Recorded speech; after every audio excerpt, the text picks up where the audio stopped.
Friends, welcome to our channel. ప్రకృతిపై కవిత start చేద్దామా మరి?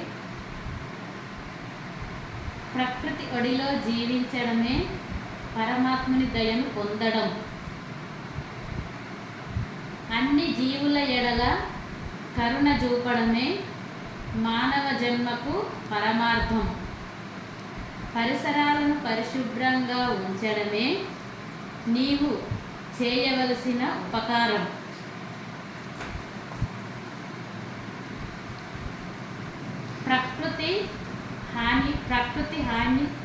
ప్రకృతికి హాని చేయని జీవన శైలియే నీకున్న ఏకైక కృషి.